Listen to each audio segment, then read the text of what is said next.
आप देख रहे हैं आवाज़ इंडिया टीवी। आज है 28 तारीख। ये तारीख इसलिए बता रहे हैं कि 75वां अमृत महोत्सव इस देश का चल रहा है, यानी कि 75 साल हो गए भारत को आज़ादी मिले हुए। और आज भारत की नई संसद, जिसे सेंट्रल विस्टा भी कहते हैं, उसका आनन फानन उद्घाटन हो रहा है। आनन फानन इसलिए क्योंकि ये लोकतांत्रिक राज्य है, प्रजातांत्रिक राज्य है।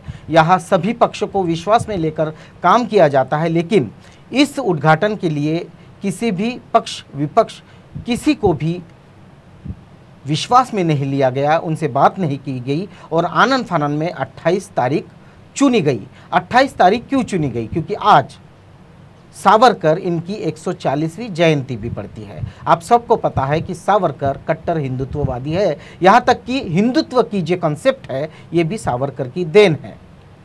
कल जवाहरलाल नेहरू इनका जन्मदिन था, आज सावरकर का है। कल की तारीख भी मुकर्रर की जा सकती थी, 14 अप्रैल गया, वो भी तारीख मुकर्रर की जा सकती थी, लेकिन ये तारीख मुकर्रर नहीं हुई। और इसी तरह से संगोल की बात हो, लोकतांत्रिक ढांचे की बात हो, तमाम विषयों पर चर्चा करने के लिए इन सब विषयों के जानकार डॉक्टर सुरेश खैरनार हमारे बीच स्टूडियो में है। डॉक्टर साहब, आपका बहुत बहुत स्वागत। जैसे कि प्रस्तावना में स्पष्ट कर दिया मैंने कि आज किस बात पर चर्चा होगी।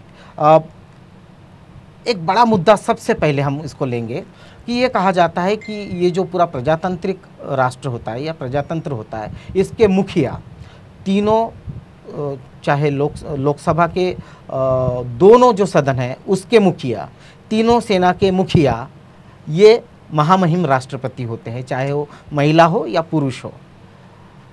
आज हमारी राष्ट्रपति महामहिम श्रीमती मुर्मू है, जो आदिवासी समुदाय से आती है, और बड़े ही बाजे गाजे के साथ एक आदिवासी महिला को हमने राष्ट्रपति कर दिया। ये बड़े गौरव से बताने वाले, जो संवैधानिक सबसे ऊपर पद पर है, उनके हाथों से इस सेंट्रल विस्टा का उद्घाटन न होते हुए खुद नरेंद्र मोदी जो प्राइम मिनिस्टर है वो खुद करने जा रहे हैं। इस विसंगति को आप कैसे स्पष्ट करेंगे हमारे दर्शकों के लिए? ये विसंगति आज ही नहीं जी, ये विसंगति सेंट्रल विस्टा क्यों बोला जा रहा है, इस पर भी मेरी आपत्ति है जी। क्योंकि इस मुल्क में भाषा जिनके नाम से आज, जिनके जन्मदिन के दिन आज ये कर रहे हैं, वो एक लिंग्विस्टिक के रूप में भी मशहूर थे।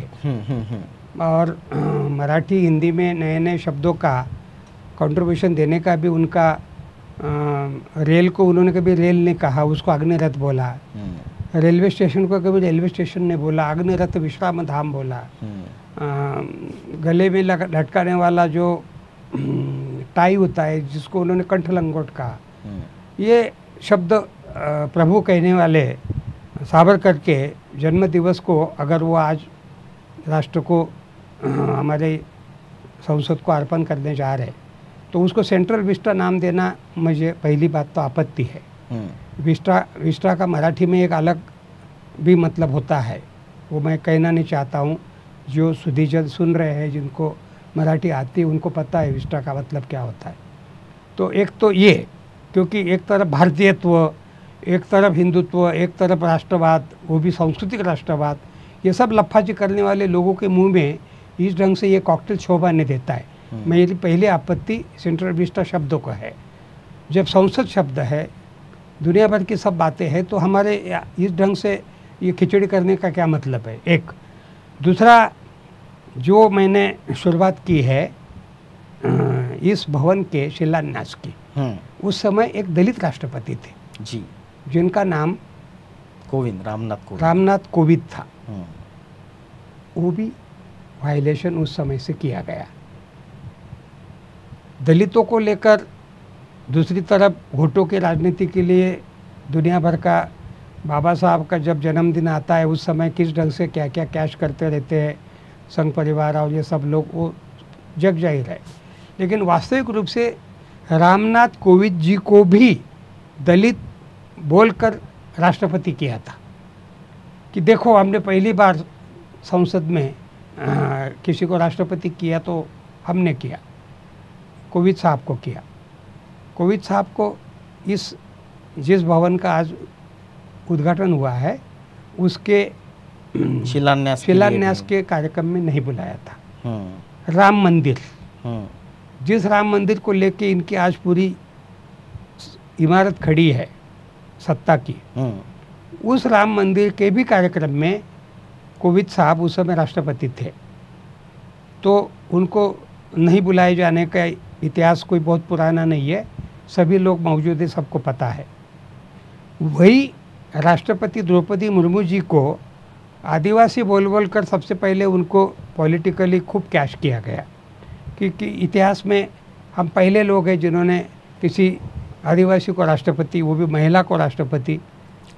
ठीक है, हम स्वागत करते हैं कि एक आदिवासी परिवार में पैदा हुई, उड़ीसा की एक तरह से उस बॉर्डर की वो महिला है और शिक्षिका रही है, बिल्कुल, तो उनको उन्होंने राष्ट्रपति किया, हम स्वागत करते हैं।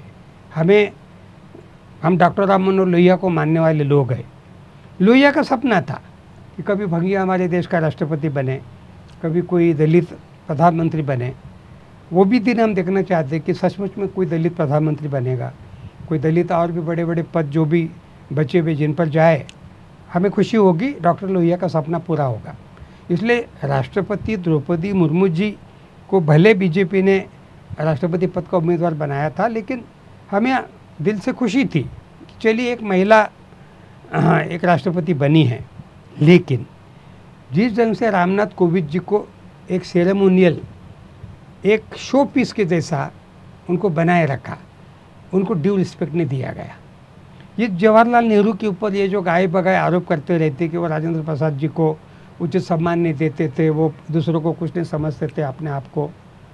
नेहरू जी और वर्तमान प्रधानमंत्री की तुलना भी नहीं हो सकती है। वो संसदीय जनतंत्र से लेके, सभ्यता से लेके, हर तरह की बातों के बारे में इनके साथ में इनकी हम बात भी नहीं करना चाहेंगे। कल ही उनका जन्मदिन था, उनको हम स्मरण कर रहे हैं। वैसे तो हम स्मरण आज स्वतंत्र वीर सावरकर 1910 तक के, उसके बाद के नहीं। मैं उनका काला पानी, मैं उनका माझी जन्म ठेप, मैं उनका 1857 बंड, मैं उनकी कई सारी ये किताबें पढ़कर ही बड़ा हुआ हूँ। तो उस हिसाब से सावरकर का मेरे ऊपर उम्र के विशिष्ट पड़ाव तक प्रभाव था। लेकिन धीरे धीरे धीरे जैसे जैसे बड़े होते गए, जैसे जैसे पढ़ते गए, जैसे जैसे उनके खुद की भी लिखित किताबें पढ़ते गए, उनके अपने खुद के निवेदन हैं, ये सब जैसे जैसे हमारे नसीब में आते गया और हमारी भी थोड़ी बहुत अक्ल बढ़ते गई, और अधिकृत उनका जीवन चरित्र पहली बार जो लिखा गया है, ये वो जीवन चरित्रकार है जिसने बाबा साहब आम्बेडकर का, जिसने महात्मा गांधी का, जिसने ज्योतिबा फुले का, ये जीवन चरित्रकार जो है ये खुद सावरकर थे। धनंजय कीर जो है ये लगभग 600 से ऊपर पन्ने की किताब है। तो ये सब किताबें पढ़कर मैं बड़ा हुआ हूँ। मैंने सिर्फ लोहिया, मैंने सिर्फ गांधी, मैंने सिर्फ बाबा साहब, मैंने सिर्फ कार्ल मार्क्स, लेनिन, माओ नहीं, मैंने सावरकर भी पढ़ा है, मैंने गोलवलकर भी पढ़ा है। और ये सब पढ़ने के बाद में 1910 और 1966 यानी 56 साल विनायक दामोदर सावरकर जिंदा थे। वो जो रेस्ट ऑफ 56 साल का जो उनका समय है, 27 साल के सावरकर और 83 साल की टोटल ज़िंदगी जिए, तो उसमें से 56 साल का सावरकर जी का जो इतिहास है वो बहुत दुख की बात है, वो अच्छा नहीं है। वो इतिहास पढ़ते हुए हमें खुद को बहुत क्षोभ होता है।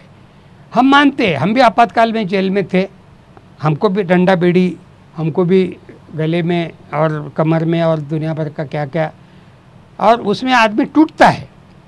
जेल के यातनाओं से कोई भी 1911 में जब वो अंडमान में शिफ्ट किए गए, 1883 का उनका जन्म है, तो 17 और 11 28 साल के विनायक दामोदर सावरकर अंडमान की जेल में भेजे गए।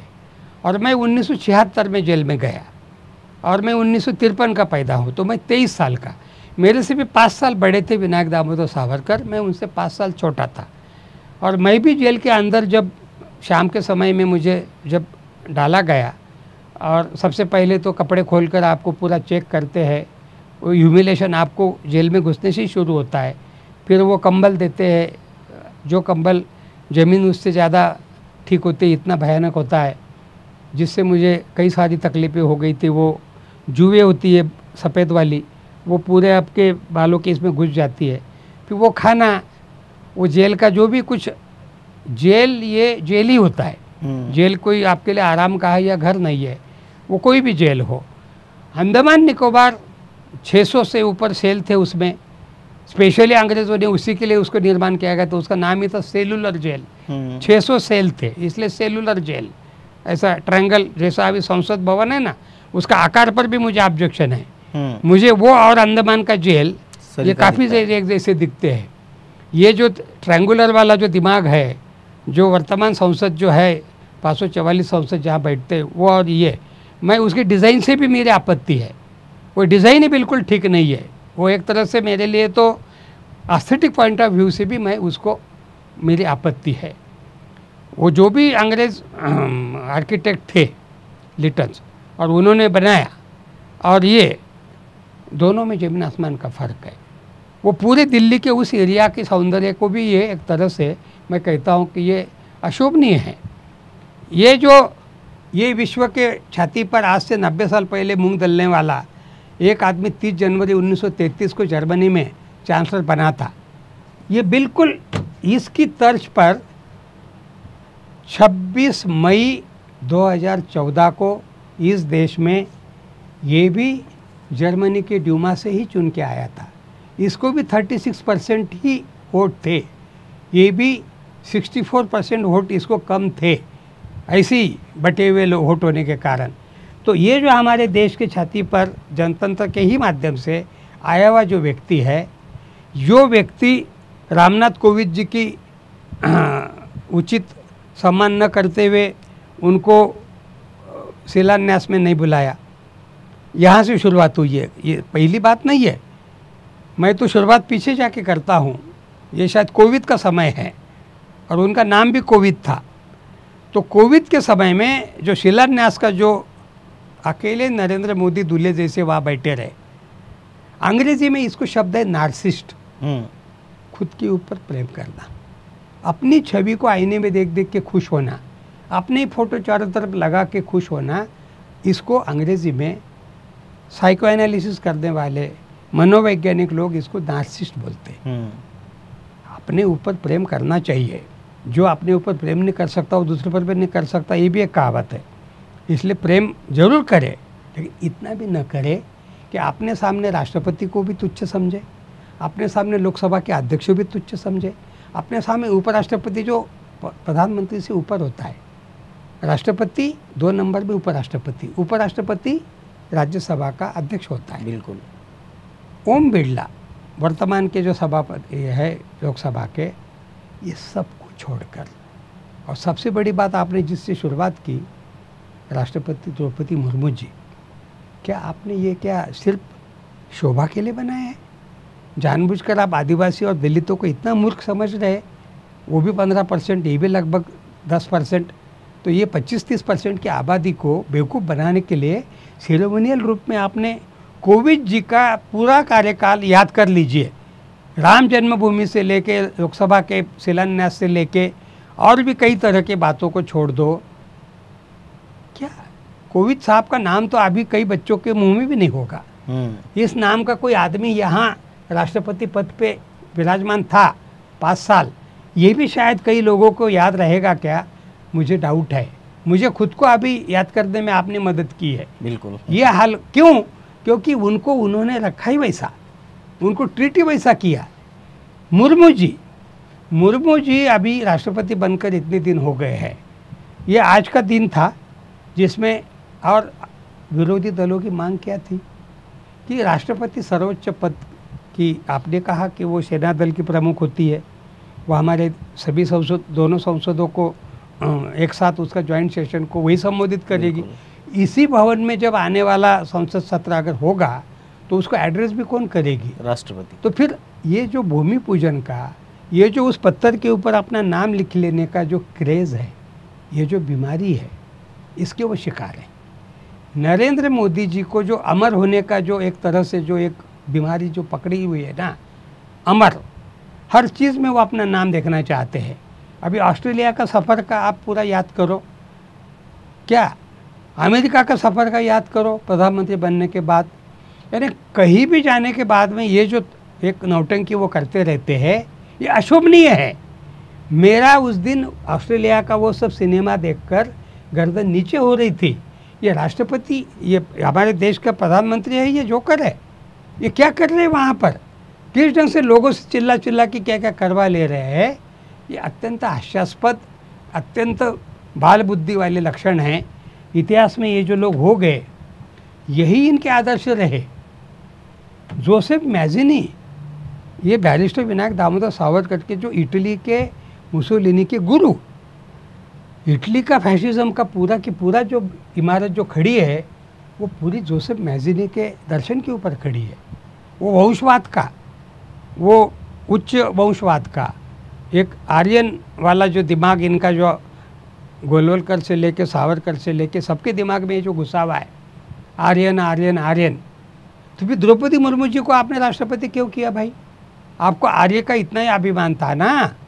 आप जब प्योर आर्यन की बात कर रहे हैं, ये तो ओरिजिनल भारतीय लोग हैं।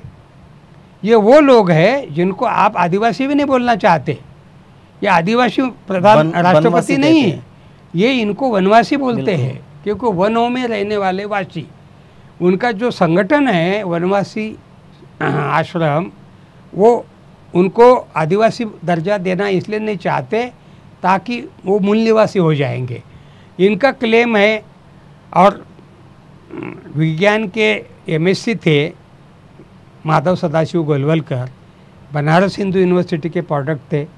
कुछ दिन पढ़ाई भी बोलते, इसीलिए उनको गुरुजी नाम दिया जाता है। और वो कहते हैं कि उत्तर ध्रुव यही था। आज जो उत्तर ध्रुव बोला जा रहा है वो गलत है, यही उत्तर ध्रुव था। ताकि उनको यहाँ का भूगोल भी इसलिए बदलना नहीं है ताकि फिर वो विदेशी माने जाएंगे, बिल्कुल, ताकि वो यहाँ के निवासी नहीं ये माने जाएंगे। इसलिए वो अपने बंच ऑफ थॉट से लेके we who the nation divide से लेके हर किताब में वो जो क्लेम करते हैं कि मूल निवासी, तो मूल निवासी तो द्रौपदी मुर्मू जी और उनके जो वंशज है, उनके जो अन्य लोग हैं, 8.5 से 9% की आबादी है ये इस देश की।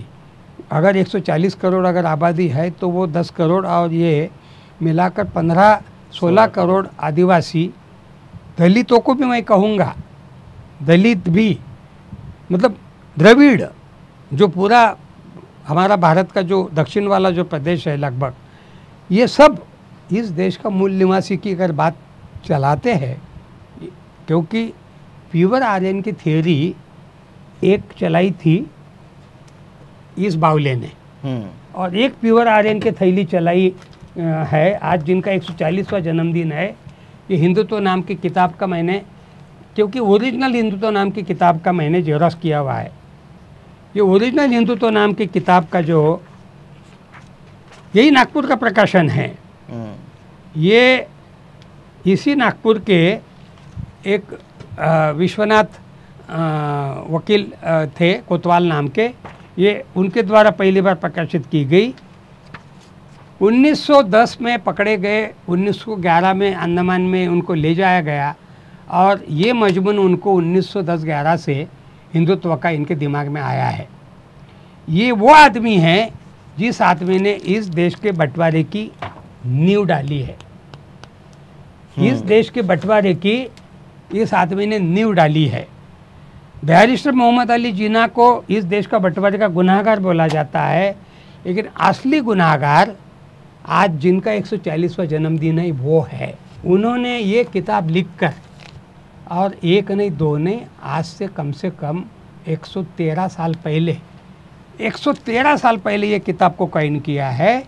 1940 में बैरिस्टर मोहम्मद अली जिन्ना ने लाहौर में, आज जिसको इकबाल पार्क बोलते, मैं जाकर देख के आया हूँ, वहाँ रेजोल्यूशन पास किया गया था। ये उसके कम से कम 25-30 साल के बाद में। ये हिंदुत्व किताब लिखने वाले, ये मुल्क हिंदू और मुसलमान दोनों का ये एक मुल्क नहीं है। ये थ्योरी लिखने वाले आदमी के जन्मदिन को हमारा संसद का भवन का आज का उद्घाटन होना, ये बहुत गौरव की बात नहीं है। बिल्कुल, ये बिल्कुल ही गौरव की बात नहीं है। और एक मुद्दा है कि जिस तरह से आपने कहा कि कोरोना के काल में भी जब पैसों की कमी थी, संसाधनों की कमी थी, लेबर पैदल घूम रहे थे, भूख से मर रहे थे, ऑक्सीजन के अभाव में लोग मर रहे थे, तब ये सेंट्रल विस्टा का काम बिना रुके, सारे देश का कंस्ट्रक्शन रुके थे और दिन रात इसे बनाने का काम शुरू था। और ये जो तारीख मुकर्रर की गई 28 तारीख जो आज है, ये तारीख मुकर्रर करने के कुछ ही दिन पहले, 6 दिन पहले इस तारीख को फ्लैश किया गया। ये लोकतंत्र कहा जाता है कि संसद में सांसद बैठते हैं, उनको विश्वास में लिया जाता है, विपक्ष को विश्वास में लिया जाता है, क्योंकि ये सदन पक्ष विपक्ष दोनों का है, दोनों की तारीख, दोनों को मिलकर इसकी तारीख मुकर्रर करनी होती है। ऐसा नहीं किया गया। लगभग 22 जो राष्ट्रीय या प्रादेशिक राजनीतिक पक्ष है, उन्होंने इसका बहिष्कार किया है, इसका विरोध किया। बावजूद इसके आज ये बहिष्कार के बावजूद, विरोध के बावजूद आज ये फंक्शन होने जा रहा है। तो क्या लोकतंत्र धीरे धीरे यहाँ से मारने की कोशिश की जा रही है? सबसे पहली बात तो मैंने बार बार कहा, शुरुआती मैंने की, जनरली ये किताब मैं आपके स्टूडियो में इसके पहले लाया नहीं। एडोल्फ हिटलर भी जर्मनी की संसद को ड्यूमा बोलते हैं। एडोल्फ हिटलर भी ड्यूमा में चुनकर गए थे और नरेंद्र मोदी भी 26 मई 2014 को इस संसद में पहली बार चुन के गए। ये भी संसद को महिमा मंडित करते थे, झूठ मूठ का जलाने का नाटक किया, संसद के प्रति बहुत बड़ा आदर जताते रहे, क्या क्या करते रहे, लेकिन इन्होंने भी कभी भी संसदीय राजनीति का सम्मान नहीं किया। ये वो डिक्टेटर है जो आरएसएस का ये जो समस्ते सदा वत्सल्य जो है, ये इनसे लिया हुआ है। Narendra Modi the Indian edition of Hitler मैं कहता हूँ, और गुजरात दंगे से मैं बोल रहा हूँ। नरेंद्र मोदी इस देश के जनतंत्र का सीढ़ी के तौर पे इस्तेमाल कर रहे हैं, जो इनको हमारे स्वतंत्रता सेनानी, हमारी देश की संविधान, इसके कारण मिली हुई रेडीमेड गद्दी है। उसके कारण ये 36% के आसपास के वोटिंग से ये आज टेक्निकली इस देश के प्रधानमंत्री बने हुए हैं। तो संसद का या संसदीय राजनीति की जिसकी आपने बात की, नरेंद्र मोदी को रद्दी भर का आदर नहीं है। संसद भवन में नरेंद्र मोदी की बॉडी लैंग्वेज को आप देखोगे, ये वो आदमी है जिसने गुजरात के मुख्यमंत्री 3 बार रहते हुए कभी भी गुजरात की विधानसभा में उस ढंग का सम्मान नहीं किया, उस ढंग का विधानसभा का सत्र नहीं होने दिया। विधानसभा के उस ढंग के जो कार्यकाल होते हैं डिबेट के, वो उन्होंने पूरे कभी नहीं होने दिए अपने कार्यकाल में। तो जिस आदमी को विधानसभा सिर्फ एक टेक्निकल मुख्यमंत्री बनने के लिए एक इंस्ट्रूमेंट के रूप में, हथियार के रूप में, वैसे ही संसद को भी वो देख रहे हैं। और इसलिए विरोधी दल तो उनके लिए शत्रु है। एनिमी कंसेप्ट मानने वाला ये आदमी था, जिसके आदर्श के ऊपर खड़ी हुई राष्ट्रीय स्वयंसेवक संघ नाम की जो संगठन है, द फासिस्ट कनेक्शन करके ये जो पूरा जो है, ये सब क्या है? एक तरफ एडोल्फ हिटलर या बेनिटो मुसोलिनी को आदर्श मानना, उसको जाके मिलना इनके संस्थापकों ने, उनके बलाला या उनके स्टॉर्म ट्रूपर्स के आधार पे आरएसएस की स्थापना करना, उस आरएसएस में उम्र के 40-45 साल तक रहना और उसके बाद में इस देश के प्रधानमंत्री पद पे आना। 1950 का जन्म है नरेंद्र मोदी जी का, 2014 में प्रधानमंत्री बने। किस उम्र में बने? 64 साल की उम्र में बने। 64 साल में से उनके 14-15 या 16 साल माइनस कर दो, तो उनका ज़िंदगी का आधे से ज़्यादा समय तो आरएसएस का है। वो प्रचारक थे। उम्र के 17 साल से वो खुद ही पुराने टीवी, पुराने यूट्यूब आप निकालिए, नरेंद्र मोदी जी के इंटरव्यू के, मुख्यमंत्री बनने के भी पहले और प्रचारक रहते हुए के मुख्यमंत्री के भी पहले के आपको कई ये मिलेंगे। वो साफ साफ बोलते हैं कि मैं तो 17 साल की उम्र से घर छोड़ के निकला हुआ फकीर आदमी हूँ, मैं दोबारा वापस गया नहीं घर में। तो इस ढंग से क्लेम करने वाले, क्योंकि उनके बारे में अधिकृत रूप से कोई चरित्र, कोई बात बताना, डिग्री से लेके उनके शादी से लेकर हर तरह की बात विवाद में है। क्यों इतना रहस्य वो अपने लिए तैयार करके रखते हैं पता नहीं है। जनरली विवेकानंद हो जिनके नाम से उन्होंने अपना नाम लिया हुआ है, सचमुच वो है क्या नहीं पता नहीं, महात्मा गांधी, बाबा साहब आम्बेडकर, ये सबके चरित्र मौजूद है। खुद वीर सावरकर का भी चरित्र मौजूद है। नरेंद्र मोदी जी का उस ढंग से ऑथेंटिक कोई भी बताने वाला आदमी औरत आपको मिल जाए, क्यों भाई इतना रहस्य क्यों आपके जीवन के बारे में, आपके घर के बारे में, आपके परिवार के बारे में, आपके बैकग्राउंड के बारे में, आपकी पढ़ाई के बारे में। नरेंद्र मोदी जी के बारे में एक रहस्य आज भी बना हुआ है। नरेंद्र मोदी जी सचमुच उनकी जन्मतिथि के भी बारे में अब मुझे डाउट आने लगा है। जैसे उनकी कई तरह की बातों के बारे में संशय आता है, वैसे क्यों इतना रहस्य वो अपने बारे में बना के रखते हैं, क्यों इतनी सब बातें रहस्यमय ढंग से करते हैं। उसी रहस्यमय ढंग से पार्लियामेंट का उद्घाटन का भी काम, उसी रहस्यमय ढंग से सब तरह की बातों का। नोटबंदी को ही ले लीजिए ना, 2000 रुपये के नोट का ताज़ा उदाहरण ले लीजिए। एक क्षण पहले तक किसी को भी पता नहीं था, अब 2000 नोट तो मुझे भी देखने का याद नहीं आ रहा। मैं तो उसका सिर्फ कलर ही देखते रहता हूँ फ़ोटो में, मुझे हैंडल करने का तो याद भी नहीं आता, क्योंकि 2000 का नोट किसी को भी दिखाने से कोई भी उसको लेना नहीं चाहता, क्योंकि उसका वो बकाया पैसा देना सबको पोसाता नहीं, क्योंकि बहुत चिल्लर रखनी पड़ती। तो हमको तो 2000 नोट को इस्तेमाल करने का तो कोई अनुभव ही नहीं, हम वैसे ही फ़कीर आदमी हैं। लेकिन अचानक 2000, एक तो पहली बात 2000 का नोट शुरू क्यों किया, पहला सवाल तो मेरा यहाँ से। वो जो सो कॉल्ड नोटबंदी का उन्होंने जो अचानक एक, जिसको हम मोहम्मद तगले की निर्णय बोलते, वो निर्णय लेके क्या हासिल किया, आज भी इकोनॉमिस्ट लोगों के लिए चर्चा का विषय है। अब 2000 का नोट रद्द करने का, अब वो महाराष्ट्र का डिप्टी चीफ मिनिस्टर नागपुर का लड़का वो कहता है कि काला पैसा। अरे भाई वही पैसे तो तुमने कर्नाटक में बांटे लोगों को, हमने पैकेट देखे यूट्यूब में लोगों को उस कैंडिडेट का फोटो और कमल का चित्र वाला पैकेट, और वो लोग फाड़ के जब निकाल रहे तो वो वही कलर के नोट 2000 लोग देख रहे थे, तो वहाँ आपने बांट दिया।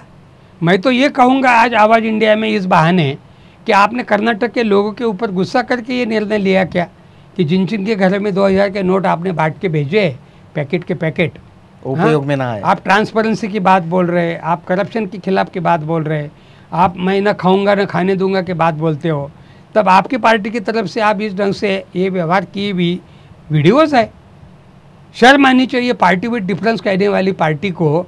इतनी भी नैतिकता नहीं है कि उन्होंने बाकायदा कर्नाटक के चुनाव में एक एक वोटर को 5-5, 10-10 हज़ार रुपये के पैकेट बांटे हैं, और आपने कुछ दिनों के भीतर में वो नोट इनवैलिड भी कर डाले।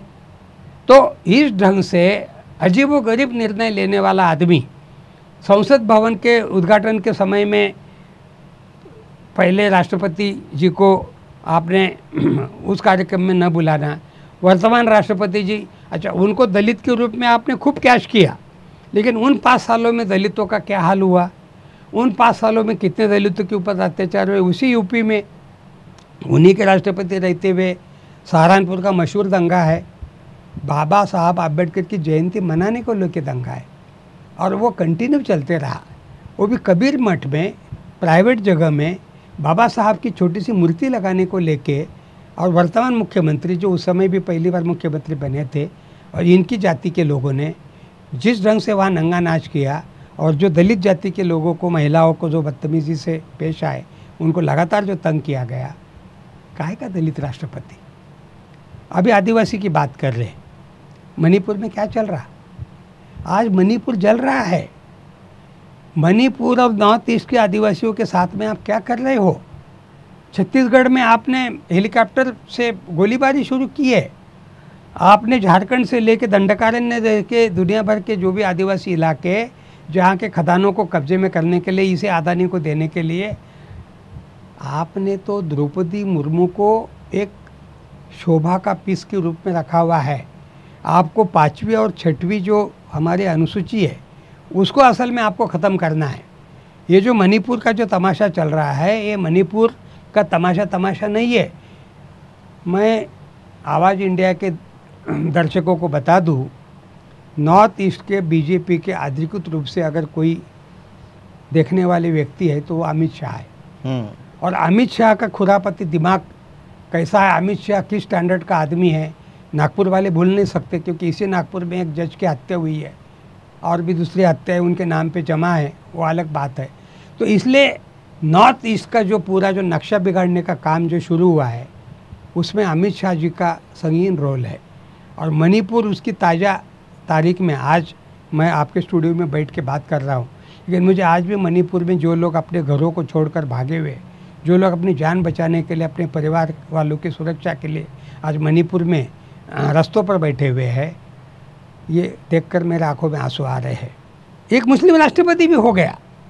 उसी मुस्लिम राष्ट्रपति के समय में आपने गुजरात में 2002 में भारत के इतिहास का पहला राज्य पुरस्कृत दंगा है 2002 27 फरवरी इस देश का, आज से 22 साल पहले गुजरात उस दंगे को, और उस दंगे के समय एक राष्ट्रपति थे मुस्लिम।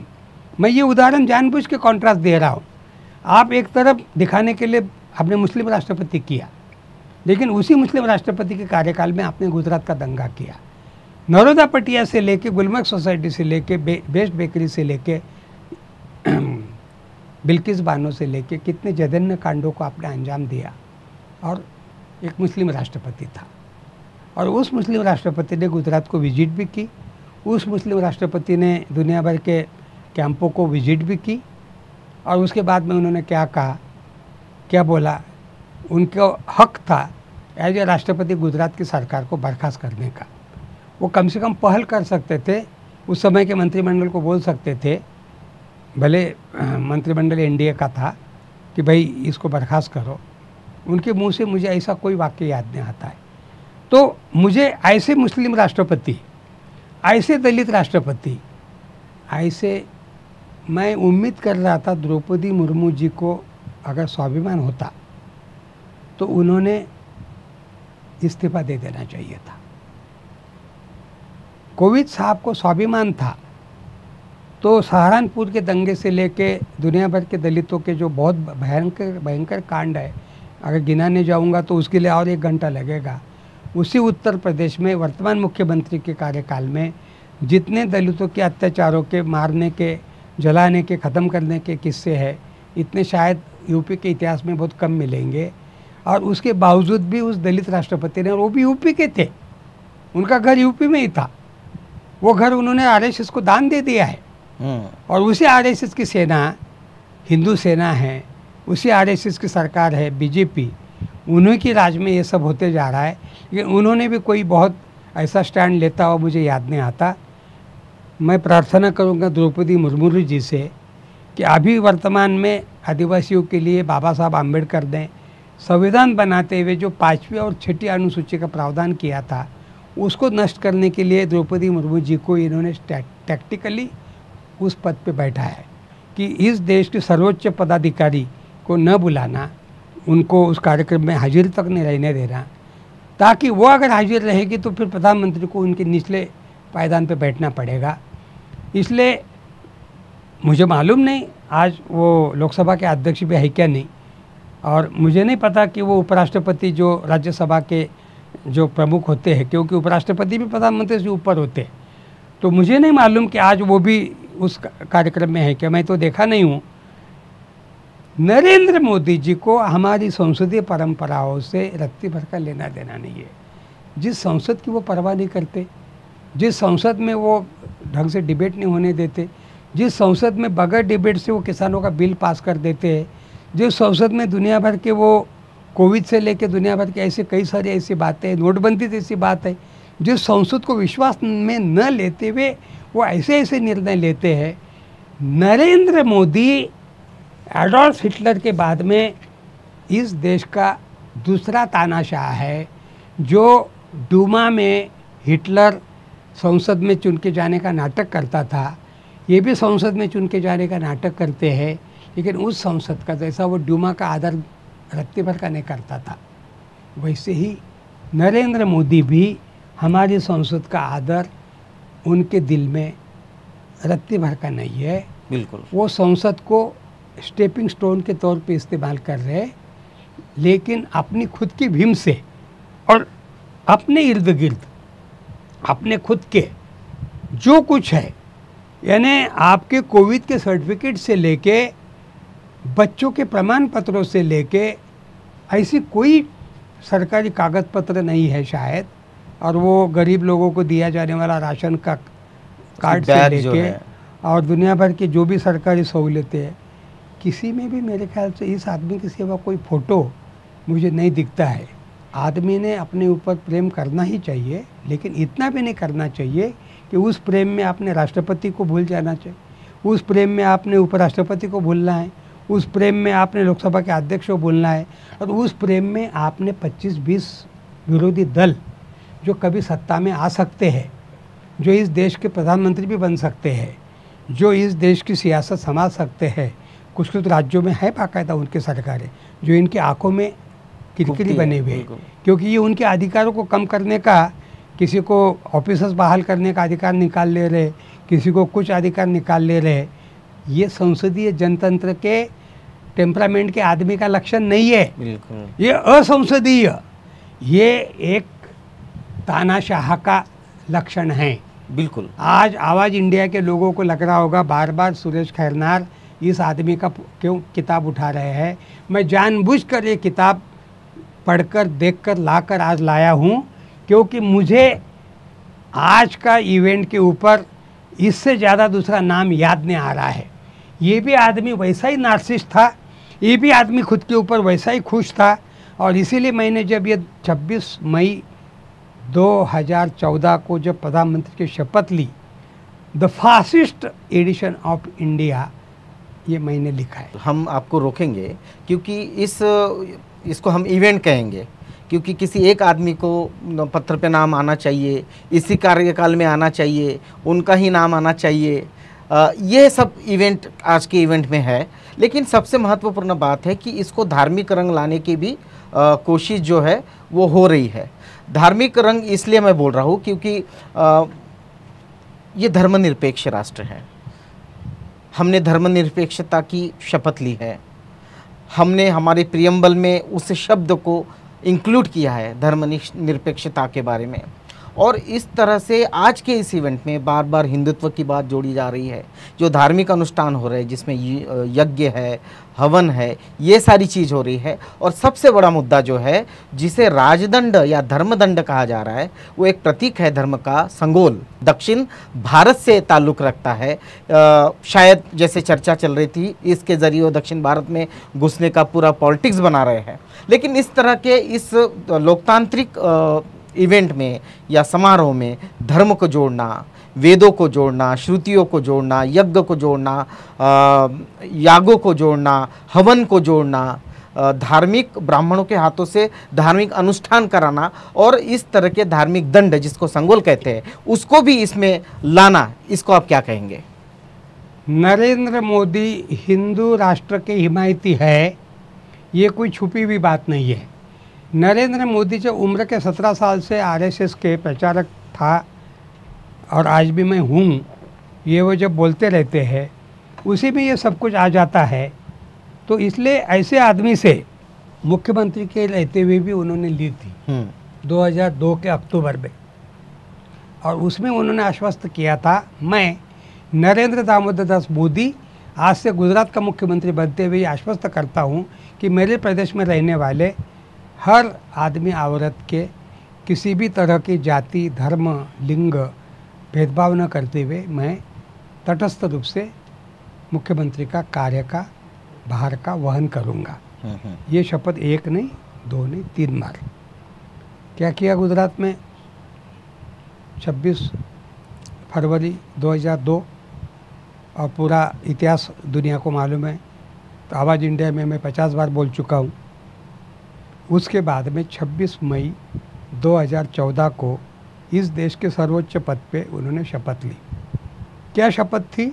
मैं नरेंद्र दामोदर दास मोदी आज से इस देश का प्रधानमंत्री बनते हुए ये आश्वस्त करता हूँ कि मेरे देश में रहने वाले जितने भी लोग हैं, जिसमें मुस्लिम है, हिंदू है, पारसी है, क्रिश्चियन है, बौद्ध है, सिख है, आदिवासी है, और भी दुनिया भर के सेकुलर लोग हैं, मैं इन सब लोगों को आश्वस्त करता हूँ कि मैं बगैर भेदभाव से मेरे कर्तव्य का पालन करूँगा।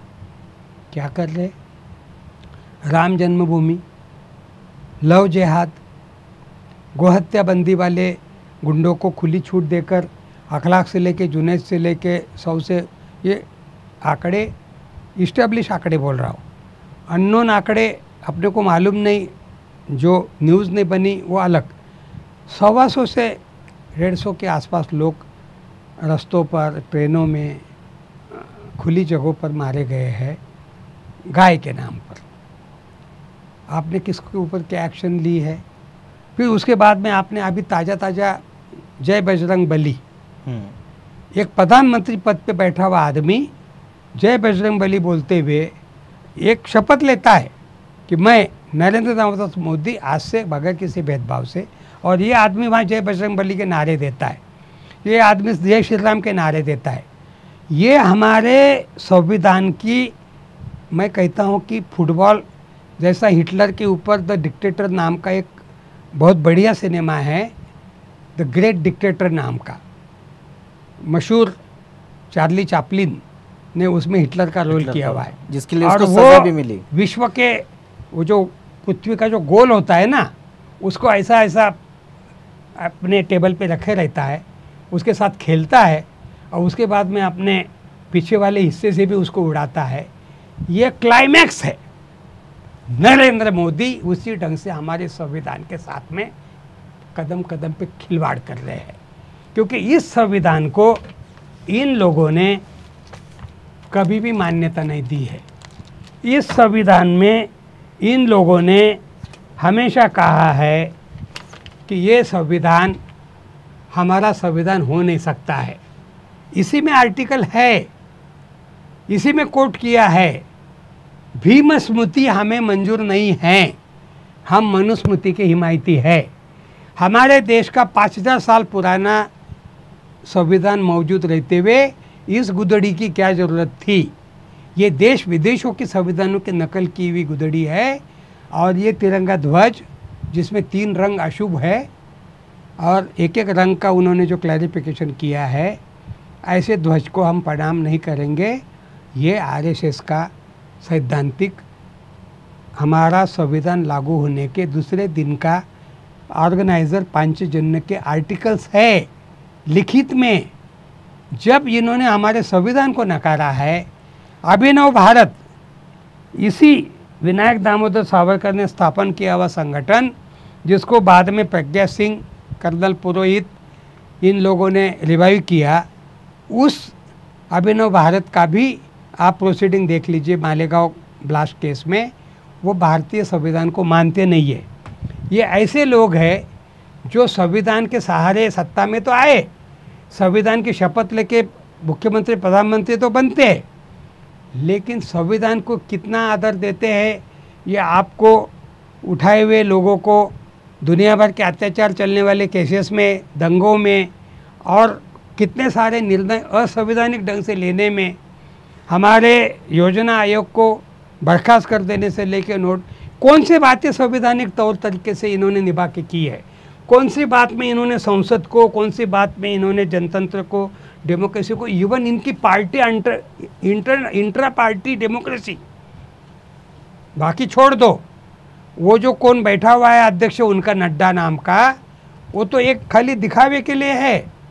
वो नड्डा की क्या, आप पूरे चुनाव के प्रचार में आप देख लीजिए ना, एक ही चेहरा, जैसे कि पूरी दुनिया की सबसे बड़ी पार्टी, विश्व के सबसे ज़्यादा सभासद इसी पार्टी के, विश्व के सबसे ज़्यादा उसके एसेट्स वाली यही पार्टी, लेकिन उस पार्टी में सिर्फ एक ही आदमी है जो आदमी कर्नाटक से लेके दुनिया भर के जगहों पर प्रोजेक्ट किया जाता है, और वो आदमी इस देश का प्रधानमंत्री रहते हुए जय श्री राम, जय बजरंग बली और दुनिया भर के नारे देता है। संविधान तो इनके लिए एक सीढ़ी है। भारत का संविधान संघ परिवार को बिल्कुल भी मंजूर नहीं है। राम मंदिर के शिलान्यास के समय मोहन भागवत के मुंह से ब्राह्मण के शस्त्रों का श्लोक जिस दिन वहाँ पर उच्चारित किया गया, उसी दिन पता चलता है कि ये लोग मनुस्मृति को भारत का संविधान मानते हैं। एक बहुत ही अहम मुद्दा है जो बहुत तूल पकड़ते जा रहा है, क्योंकि बीजेपी का हमेशा से रहा है कि अनेक प्रकार के साधुओं को ट्रेनिंग देना, अनेक प्रकार के धार्मिक वक्ताओं को ट्रेनिंग देना, उनको मार्केट में उतारना, उनके ज़रिए धर्म को हाथ में लेके खुद के वोटर्स बनाना। एक नया महाराज अभी उन्होंने उतारा है, धीरेन्द्र शास्त्री, और बार बार वो कहता है कि मैं हिंदू राष्ट्र का निर्माण करूंगा, मैं हिंदू राष्ट्र का निर्माण करूंगा। कल तो उन्होंने यहाँ तक कहा कि मैं सिर्फ भारत को हिंदू राष्ट्र नहीं बनाऊंगा, तो मैं पाकिस्तान को भी अपने पावर से हिंदू राष्ट्र बनाऊंगा। और इस तरह की बातें जब होती है और एक तरफ एक आदमी जो खालिस्तान बनाना चाहता है उस पर राष्ट्रद्रोह चलता है, उसको पुलिस पकड़ती है, वो खालिस्तान का प्रचारक करके आतंकवादी करके उसको अरेस्ट किया जाता है। खालिस्तान की मांग करने वालों को आतंकवादी करके अनेक प्रकार की कलम लगा के उसको पकड़ के अरेस्ट किया जाता है, अंदर डाला जाता है। और हिंदुस्तान की मांग करने वाले को स्टेज दिया जाता है, मीडिया दिया जाता है, यहाँ तक कि वाई सिक्योरिटी दी जाती है। इस पर आप क्या कहेंगे? भाई 28 मई का दिन भी चुनने का कारण क्या है? क्योंकि इन्होंने भारत के इतिहास में पहली बार हिंदुत्व नाम का ग्रंथ लिखा है। इनका खुद का ही जब दर्शन को, जिस आदमी के 140वें जन्मदिन को वो संसद का उद्घाटन का दिवस के रूप में चुनते हैं, इसी में सब कुछ मैसेज आ जाता है। इसी में पूरे हिंदुत्व में वो क्या क्या तर्क दे रहे हैं। हिंदू राष्ट्र, ये हिंदू राष्ट्र मनुस्मृति के अनुसार जो बाबा साहब ने जिसको 4 मंजिल की सुंदर इमारत की उपमा दी है, वो 4 मंजिल ऐसी कि जिसके बीच में सीढ़ी नहीं है, ऊपर का ऊपर, बीच का बीच में, नीचे का नीचे में। ये उस ढंग का मनुस्मृति वाला गोलवलकर से लेके विनायक दामोदर सावरकर से लेके अभी तक इनके जो भी कोई बाबाओं के नाम ले रहे हैं आप, ये तो आपने थोड़ा थोड़ा बुजुर्ग बाबा बोला। एक बागेश्वर नाम का 25-26 साल उसी की बात कर रहा हूँ मैं, बागेश्वर। वो बागेश्वर, हाँ, धीरेन्द्र वो बागेश्वर तो 25-26 साल का लौंडा अभी पटना के किसी कार्यक्रम में उसका मैं देख रहा था तमाशा, और वो रजत शर्मा के शो में भी एक दिन उसको देखा। वो एकदम मामूली सा, अभी उसको ढंग से दाढ़ी मूछें भी निकली हुई नहीं है। ये उसको वाई सिक्योरिटी दी गई, जो कुछ दिया जाए उसको, पूरा आर्मी भी उसके पीछे लगा दे, हमें कोई उसमें लेना देना नहीं। हिंदू धर्म के जो भी 80% लोग हैं, ये उनका अपमान है। ऐसे बैंकरप्ट लोग, जिस ढंग की वो भाषा, जिस ढंग की बातें वो करते हैं, और इनके लिए जिस ढंग से लोग भरी दोपहर में 40-45 डिग्री के टेम्परेचर में पटना में, और कहाँ का अभी जो तमाशा हुआ है, ये भी हो गई, कुछ भगदड़ हुई, भगदड़ भी, लोग गायब होते हैं हमेशा, ये हो गए। और आज की तारीख में ये कट्टर हिंदू वाला एक ऐसे दौर में शायद हम लोग जी रहे हैं जिसमें ये बागेश्वर जैसे लौंडे, जिसकी कोई औकात नहीं है, बागेश्वर के दिमाग में सिर्फ गोबर भरा हुआ है। बागेश्वर को ढंग से धर्म ग्रंथों का भी ज्ञान है क्या, मुझे डाउट है। बागेश्वर ने ढंग से गीता भी पढ़ी क्या, मुझे डाउट है। बागेश्वर को ढंग से कोई मनुस्मृति या कुछ पता है क्या नहीं, क्योंकि ये एक मामूली सा लड़का, अचानक उसको पकड़ के, अभी नागपुर से भागना पड़ा था उसको। यहाँ अंधश्रद्धा निर्मूलन समिति ने जब केस डाली, FIR किया, वो कुछ तो भी विवादास्पद बोलने लगा था, तो यहाँ से वो भागा है। अब पटना का मैं देख रहा था, और वो गिरिराज नाम का एक मंत्री है। मैं तो कहूँगा कि ऐसे लोगों को मंत्री क्या, उसको तो एक मामूली सा मंत्री का पट्टे वाला भी रखने की ज़रूरत नहीं है। ये इन लोगों का दिमाग का दिवाला निकालने का लक्षण है। ये ऐसे ऐसे लोगों को पकड़कर उनके द्वारा वातावरण निर्मित का, क्योंकि हमारे देश के लोगों की माली समस्या है, इन्होंने बहुत दिन प्रतिदिन विकट कर दी है। महंगाई, बेरोजगारी, दुनिया भर की बीमारियाँ, लोगों के पास में पैसों का अभाव, और इस अभाव में लोग, आदमी आखिर थक हार के, ये मानवीय स्वभाव है, ये विश्व के सभी मनोवैज्ञानिकों का विश्लेषण है कि जब आदमी एकदम फ्रस्ट्रेटेड हो जाता है, एकदम हताश हो जाता है, उसको कुछ लगता नहीं है, ऐसे समय में वो कुछ तो भी सहारा ढूंढता है, तो उसमें ऐसे लोगों की चलती बनती है।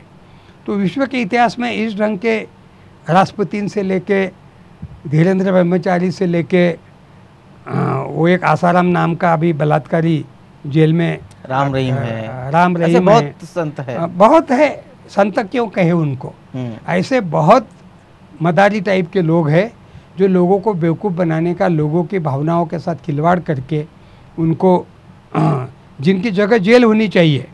आप जेल की बात कर रहे थे, देशद्रोह की बात बोल रहे थे। देशद्रोह के नाम पर तो कितने अच्छे अच्छे लोग जेलों में हैं। हमारे कई मित्र हैं, गौतम नवलखा से लेके हमारे अभी जमानत पे उनको रिहा किया गया है, आनंद तेल तुमड़े से लेके, एक स्वामी हमारे दोस्त थे रांची के जिनका देहांत हो गया। बहुत सारे ऐसे लोग हैं जो आदिवासियों के, दलितों के समस्याओं के लिए साईं बाबा है जो लड़ रहे हैं, और जिन लोगों को इन्होंने देशद्रोह के आरोप में जेल में रखा हुआ है और ये जेल में जाने चाहिए। ये जिनका आप नाम ले रहे, ये जो एक तरफ हेट स्पीच के ऊपर हमारा सुप्रीम कोर्ट दुनिया भर का डिसीजन लेता है, ये क्या सब हेट स्पीच में आता नहीं है? ये जिस ढंग से इस हिंदुत्व को और ज़्यादा मसाला लगाकर और ज़्यादा बढ़ाकर जिस ढंग से इस हिंदुत्व का ये लोग महिमा मंडन करते हैं, इस देश में बायोलॉजिकल एक्सीडेंट से ऑलरेडी 70-80% तो हिंदू है ही। तो उसमें आप ये हिंदू हिंदू हिंदू करके ये जो पूरा दुनिया भर का जो माहौल बना रही है, किस लिए? ऑलरेडी सदियों से आप जनसंख्या का जो भी अनुपात देखेंगे, आप दोबारा सेंसस कर लीजिए, तो हिंदू खतरे में हैं। ये जो हिंदुओं को आप बार बार डराने की जो बात कर रहे हैं, इनका भी तत्व ज्ञान जो है ना, डर लगे तो गाना गा वाली कहावत के जैसा इन्होंने पूरा खड़ा किया है। इन्होंने भी संख्या वाला डर और डर के साथ में द्वेष, हेट्रेट। तो हेट्रेट किसका? मुसलमान का। हेट्रेट किसका? दलित का। हेट्रेट किसका? आदिवासी का। हेट्रेट किसका? औरतों का। इस ढंग से हेट्रेट के पात्र बना के इन्होंने कई सारी कम्युनिटीज़ को, आप देखिए ना, मॉब लिंचिंग में कौन लोग मारे जाते हैं, महिलाओं के अत्याचार में किनके ऊपर अत्याचार हो रहे हैं, और ये सब चीज़ों के ऊपर एक्शन लेने के बजाय, और ये जो बाबा है, इन एक एक बाबा का अगर कुंडली आप ढंग से चेक करोगे, ये कहाँ से आते हैं, कब क्या थे, आज ये क्या बन गए। इसी नागपुर में आसाराम का 2-3 हज़ार एकड़ का आश्रम है बोलते, ऐसे सैकड़ों जगहों पे भारत भर में इनके, कहाँ से? ये सब बाबा लोगों को प्रश्रय देने का काम आरएसएस, इन सब बाबा लोगों के पीछे खड़े रहने का काम बीजेपी। अभी त्र्यंबकेश्वर में सैकड़ों सालों से संदल का एक संदल वो भी है, एक संदल की बात आप आज कर रहे हैं जो जनतंत्र के खिलाफ है, ये संदल, क्योंकि ये संदल जो है जिसकी आज चर्चा आपने शुरू की थी, बीच में वो छूट गई। मैं वो कहना चाहूँगा, ये फ्यूडलिज्म का लक्षण है। जब हमने हमारा देश का लोगों के लिए, लोगों की संसद, ये सब बातें की है, बाबा साहब ने जब हमारी संविधान को अर्पण किया है देश को, लोगों के द्वारा लोगों के लिए अर्पण किया हुआ संविधान, और उसमें संदल, उसमें सिंहासन, उसमें इस ढंग का बातों का कोई प्रावधान नहीं है। ये जो आप कॉकटेल करके रखना चाहते हैं, आप एक तो संसदीय जनतंत्र को स्वीकार कीजिए, पूरा उस ढंग से चलिए, या फिर आप इस ढंग की पोंगापंथी कीजिए। जब आप चुनाव में जाते हो, जब आप हर एक आदमी औरत के सामने हाथ जोड़ के प्रार्थना करते हो, वो सिंधिया हो या नरेंद्र मोदी हो या कोई XYZ हो, सबको हर एक मतदार के सामने विनम्र होकर जाना पड़ता है। संदल लेके जाओ ना, और दो दिखा के वोट मांग के देखो आपको क्या मिलता है, तब आपके वहाँ हाथ जोड़ते हो, तब हाथ में रखो ना आप अपने हाथ में। ये जो हमारा जो, जिसको हम एक तरह से बोलते विभाजित मन, फ्रैक्चर्ड फ्रीडम करके हमारे एक दोस्त ने आत्मकथा लिखी है, वो भी जेल में था, वो भी देशद्रोह के नाम पे था, कोबाड़ गांधी नाम का। तो ये फ्रैक्चर्ड मानसिकता का लक्षण है कि आपके मन में जनतंत्र के बारे में ठीक से स्पष्टता भी नहीं है। जनतंत्र को सीढ़ी के तौर पे आप इस्तेमाल तो कर रहे, लेकिन जनतांत्रिक मूल्यों के बारे में सम्मान अगर होगा तो आपको किसी राजदंड की ज़रूरत नहीं, आपको किसी सियासत की ज़रूरत नहीं, आप सही मायने में उस जनतंत्र का, उस ढंग का। लेकिन बेसिकली मेरा कहना है नरेंद्र मोदी जी, संघ परिवार, भारतीय जनता पार्टी ये जनतंत्र को सीढ़ी के तौर पे इस्तेमाल करते हैं। इनके दर्शन में इनका जो भी है, we who the nation divide, bunch of thought, Hindutva, ये सब में जनतंत्र के लिए कहीं स्थान नहीं है। आप जिस तरह से कह रहे थे कि एक तो पूरी तरह जनतंत्र के लिए समर्पित हो जाओ या फिर ये पोंगा पंडिती करो। अब ये मामला और ये आखिरी मुद्दा है इस चर्चा का कि लोकतंत्र को बचाना है और इस तरह के सो कॉल्ड हिंदुत्व को मात देनी है, इसलिए एक विरोध का एक प्रबल तबका भी तैयार हो रहा है। कुछ राजनीतिक पार्टियां अपना अलग दल बना रही है, अपना एक फ्रंट बना रही है और उनकी चर्चाएं चल रही है, जिन्होंने आज के इस समारोह पे बहिष्कार भी डाला है, समारोह से दूर भी रहेंगे। लेकिन जो बाबा साहब की दुहाई देती है या भारतीय संविधान की दुहाई देती है, ऐसी जो बहुजन समाज पार्टी है और उसकी जो मुखिया है मायावती, वो अपना पूरा समर्थन देती है और वे फतवा निकालती है अपने 11 के 11 सांसदों को कि वो 11 के 11 सांसद वहाँ हाजिर हो, जिसमें से 4 सांसदों का एक तबका है जिन्होंने उसकी बात न मानते हुए अलग से कहा है कि हम इसका बहिष्कार करते हैं। तो एक तरफ लोकतंत्र को बचाने के लिए कुछ लोग लामबंद हो रहे हैं और इस एक तरफ मायावती की ये भूमिका, इस पर आप क्या कहेंगे? मायावती जी जब फ्रॉक में थी तो उनको देखने वाले मेरे एक प्रोफेसर दोस्त थे दिल्ली के, वो मुझे कहते थे कि काशीराम जी का हाथ पकड़ के ये लड़की आती थी मेरे पास में, डी प्रेमपति। आप यूट्यूब में या गूगल में देख सकते हैं। अंग्रेजी के प्रोफेसर थे सत्यवती कॉलेज में, बहुत विद्वान थे, बहुत पढ़े लिखे थे, दलित इंटेलेक्चुअल थे और काशीराम जी रेगुलर उनके पास जाते थे। उन्होंने मुझे कहा कि ये लड़की उनके साथ में आती थी और काशीराम जी तो अंग्रेज़ी अखबारों में, पत्रिकाओं में क्या आ रहा वो जानने के लिए उनके पास आके रविवार के दिन मुख्य रूप से हफ्ते में एक बार जाके बैठते थे। तो वो मायावती जी का उन्होंने बचपन का भी चित्र मुझे कहा है और मैं पूछा भी काशीराम जी को, तो उन्होंने कहा कि ये बच्ची सिविल सर्विस की परीक्षाएं देने जा रही थी, तो मैंने इसको रोक के कहा कि तुम क्या सिविल सर्विस की परीक्षा देगी और कलेक्टर और सेक्रेटरी बनोगी? कलेक्टर सेक्रेटरी तुम्हारे सामने हाथ जोड़ के खड़े रहेंगे, ये हैसियत हम तुमको दिलाना चाहते हैं।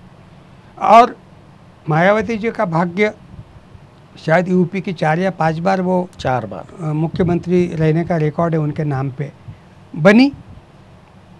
लेकिन ये बहुत दुखद पक्ष है कि गत कुछ दिनों से क्या मजबूरी है बहन जी की मुझे पता नहीं। एक ज़माने में एक बहुत बड़ा दलित फोर्स जो भारतीय राजनीति में एक आशादायक ऐसा तत्व था, यूपी जैसे प्रदेश का मुख्यमंत्री 4 बार बनना कोई साधारण बात नहीं, वो एक तरह से एक राष्ट्र ही है।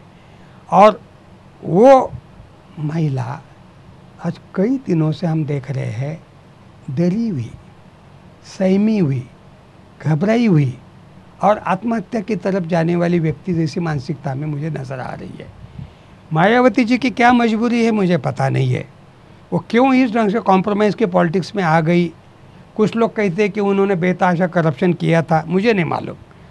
बेतहाशा करप्शन किया था और ईडी, आईबी, सीबीआई का डर उनको दिखाया गया है, हो सकता है, मुझे नहीं पता। लेकिन द्रौपदी मुर्मू जी के केस में मायावती जी का ये पर्सनल वेंडक्टा मुझे दिख रहा है। आज मैं पहली बार टीवी के ऊपर सामने सीधा बोलता हूँ, ये मायावती जी का खुद का एक पर्टिकुलर एक वुमेन्स वाला कॉम्प्लेक्स है। एक कहावत है, महिला महिलाओं की दुश्मन होती है। मायावती भले खुद दलित बैकग्राउंड की रही होगी, लेकिन मायावती जी को द्रौपदी मुर्मू ये उस पद के ऊपर जाने वाली महिला के रूप में डाइजेस्ट नहीं हो पा रही है। एक व्यक्तिगत स्तर पर मायावती जी का एक एंगल, मुझे ये भी लगता है कि द्रौपदी मुर्मू जी को उस पद पे मायावती सीधे आंखों से देख नहीं पा रही है। और उनकी जो पार्टी है वो डाइंग डिक्लेरेशन वाली पार्टी है।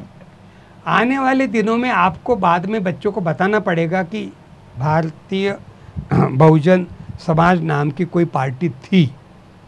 आज की तारीख में इस पार्टी का अस्तित्व, मैं अभी पिछले महीने यूपी में था और लोकल बॉडीज़ के चुनाव की तैयारियां चल रही थी।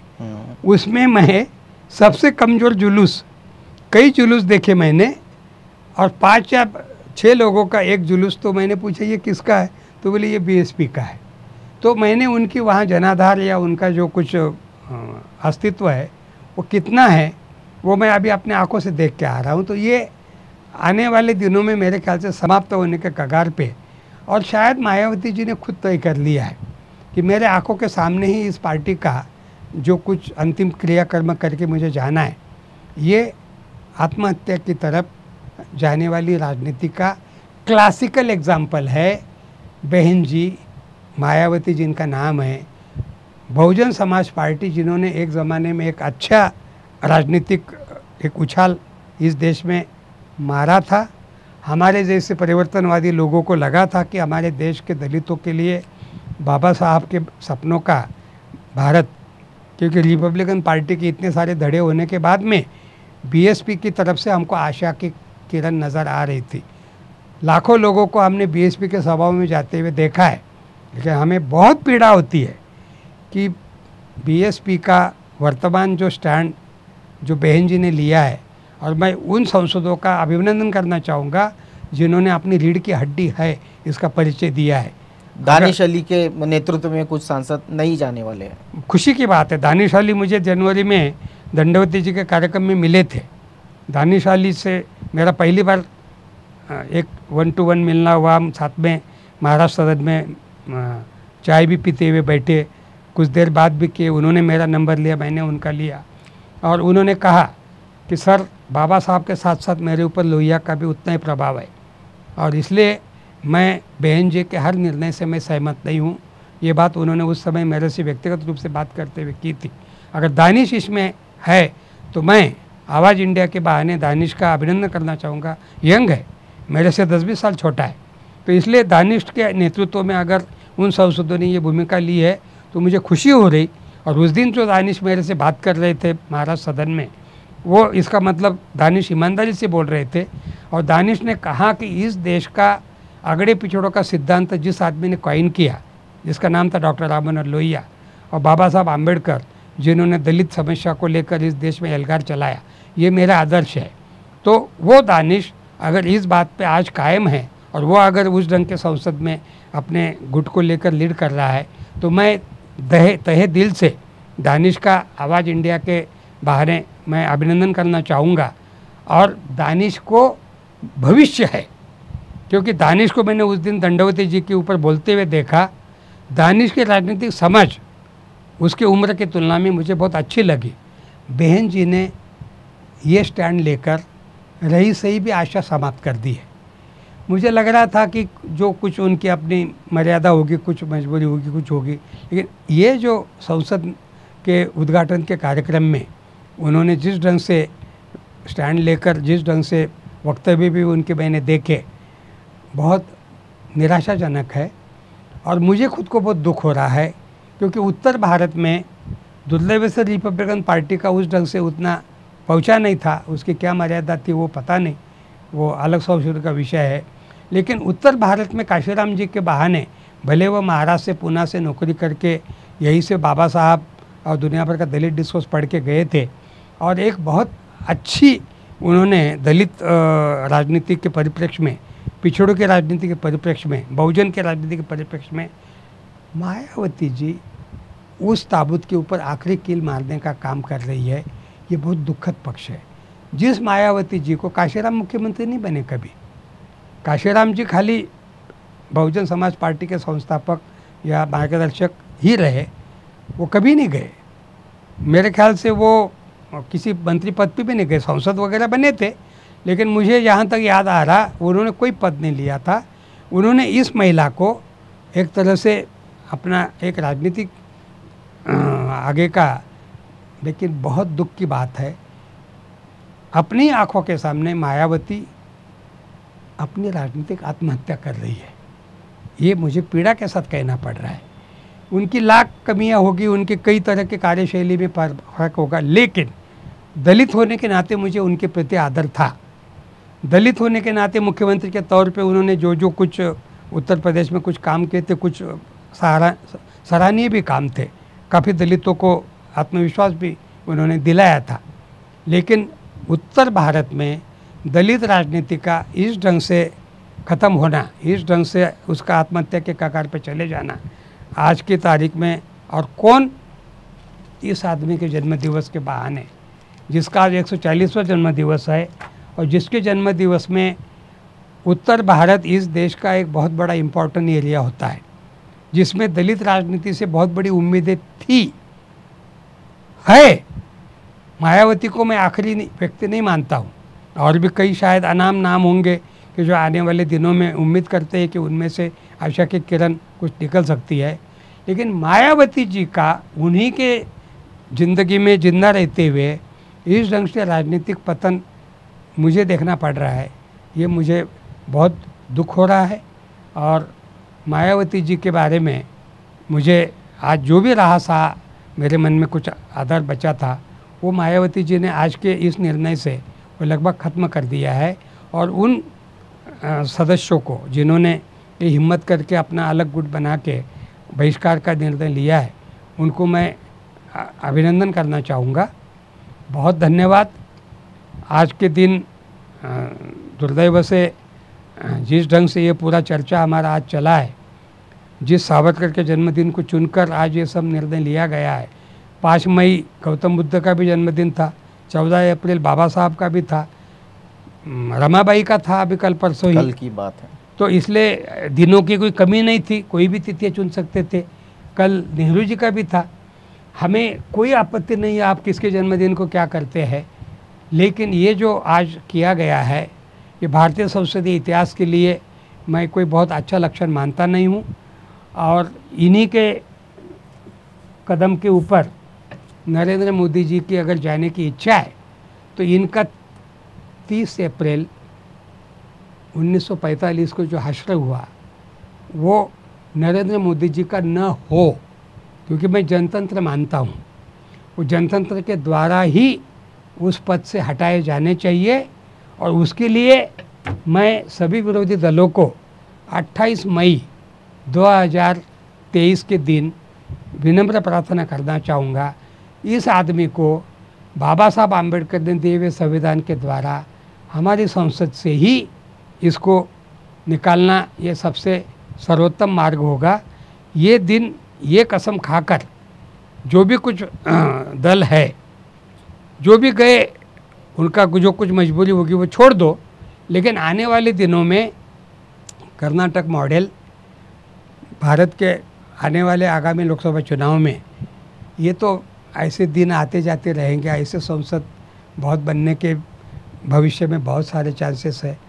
जब मौर्य साम्राज्य ख़त्म हुआ है, गुप्त साम्राज्य ख़त्म हुआ है, दुनिया भर के बहुत सारे साम्राज्यों का क्या क्या ख़त्म हुआ है और बना है। इसलिए वो कोई बात नहीं, मानवीय इतिहास के क्रम में ये सब जारी रहता है, इसमें कोई और अप डाउन होते रहता है। लोहिया की भाषा में कर्मठा और उधार इसका लड़ाई का चल रहा है। और अब मेरे को लगता है कि ये कट्टरपंथ का पतन का दौर है। ये आज का दिन उसका आखिरी शिलान्यास का या उद्घाटन का दिन है। आज के दिन के बाद में हम नई सुबह के इंतज़ार में 2024 के लिए कसम खा के, यही विरोधी दल अगर सचमुच इस ढंग से अगर एकत्र होके, क्योंकि ये जो 66 या 68 या लगभग 70% के पास का जो बिखरा हुआ हमारा देश का जो पूरा जो वर्ग है, ये अगर इकट्ठा हो जाए तो ऐसे नरेंद्र मोदी को 30-32% वोटों से उस पद पे जाने का कोई कारण नहीं है। ये हमारे ही विरोधी दलों की गलती है जिन्होंने इस गलती से इस आदमी को जाने दिया है। आज भी हमारा देश का बहुत बड़ा संख्या, बहुत बड़ा वर्ग जो है, जो कर्नाटक ने सिद्ध करके दिया है, और वही मॉडल आने वाले दिनों में दिखाना है। यही मैं आज के दिन उम्मीद, अपेक्षा व्यक्त करते हुए अपने आप को, आवाज़ इंडिया को तहे दिल से धन्यवाद देना चाहता हूँ, क्योंकि आज के दिन ये अभिव्यक्ति करने का जो मुझे मौका दिया, और आगे भी देंगे। आवाज़ इंडिया को कनाडा से लेके देश विदेश में भी लोग देख रहे हैं, अप्रिशिएट कर रहे। परसों ही लखनऊ में मेरे को लोगों ने पकड़ा, पिछला सावरकर वाला इंटरव्यू पर वो मेरा एक कार्यक्रम करना चाहते। तो इस ढंग से आज के मीडिया के क्राइसिस के काल में आप लोग जिस हिम्मत से, जिस शिद्दत से काम कर रहे, कर्नाटक चुनाव से लेकर हर जगह जा जाकर आप लोग जिस ढंग से कश्मीर और सब जगह पर, तो मैं आप लोगों का भी इस बहाने तहे दिल से शुक्रिया अदा करना चाहूँगा। और भावी आवाज़ इंडिया के आने के दिनों में बहुत आवश्यकता है ऐसे मीडिया की। तो धन्यवाद, आज मुझे मौका दिया आपने मुक्त रूप से बोलने का, अभिव्यक्त करने का। बिल्कुल। तो ये थे डॉक्टर सुरेश खैरनार। जो आज का इवेंट है, डॉक्टर सुरेश खैरनार कह रहे हैं कि ये पतन का काल यहाँ से शुरू हो गया है। हमने प्राकृतिक रूप से भी, प्रकृति एक ऊंचाई पर लेके जाती है और फिर नीचे की ओर ढकेलती है। बुद्ध ने भी कहा है कि सतत परिवर्तन होता है, हर क्षण परिवर्तन होता है। परिवर्तन ये सृष्टि का बिल्कुल अपना एक तत्व होता है और अपने प्रतित्य समुत्पात इस तत्व में बुद्ध ने इस बात को समझा के बताया है। और उसी पे हमारी चर्चा थी कि इस तरह के कई प्राइम मिनिस्टर आएंगे, इस तरह के कई इमारतें बनेगी, ये समय आता रहेगा, जाता रहेगा, लेकिन हमारा जो लोकतंत्र है, हमारा जो संविधान है और उसमें जो मानवीय मूल्य है, स्वतंत्र, बंधुता, न्याय के, समानता के, इस मूल्य के लिए जो भी पार्टियां लड़ रही है उनके साथ में हम जाएंगे और 2024 के चुनाव में हम देखेंगे कि ये परिवर्तन निश्चित होगा। डॉक्टर साहब, आपने बहुमूल्य वक्त निकाला, आपका बहुत बहुत धन्यवाद। आपका भी। आप देख रहे हैं आवाज़ इंडिया टीवी।